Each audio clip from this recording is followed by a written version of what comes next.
This poem is called The Crocodile.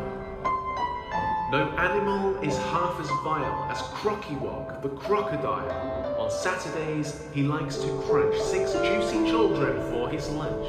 And he especially enjoys just 3 of each, 3 girls, 3 boys. He smears the boys to make them hot with mustard from the mustard pot. But mustard doesn't go with girls. It tastes all wrong with plaits and curls.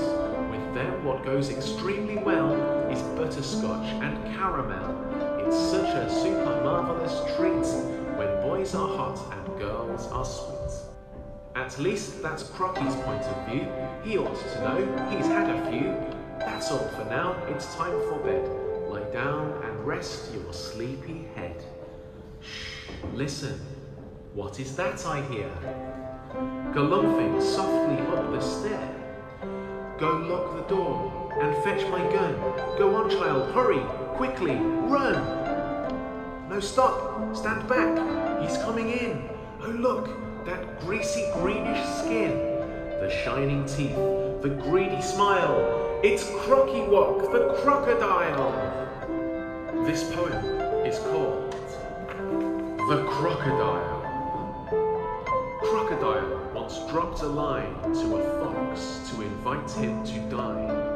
But the fox wrote to say he was dining that day with a bird friend and begged to decline.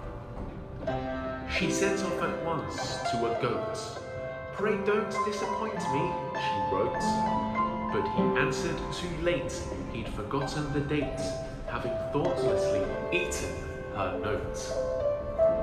The crocodile thought him ill-bred, and invited 2 rabbits instead. But the rabbits replied they were hopelessly tied by a previous engagement and fled. Then she wrote in despair to some eels, and begged them to drop in to meals. But the eels left their cards with their coldest regards, and took to what went for their heels. Cried the crocodile then in disgust, my motives they seem to mistrust. Their suspicions are base, since they don't know their place. I suppose if I must starve, I must. This poem is called The Crocodile. Today I saw a crocodile. It sat and stared at me. I didn't run, I didn't shriek, in case I was his teeth.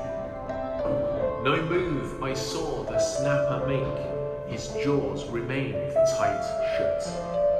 Whilst sweat poured down my forehead, I heard rumbles from his gut.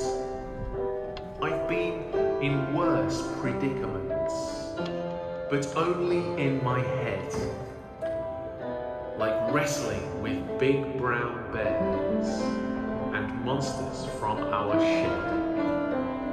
But feeling brave, I shuffled close to see his scary jaws.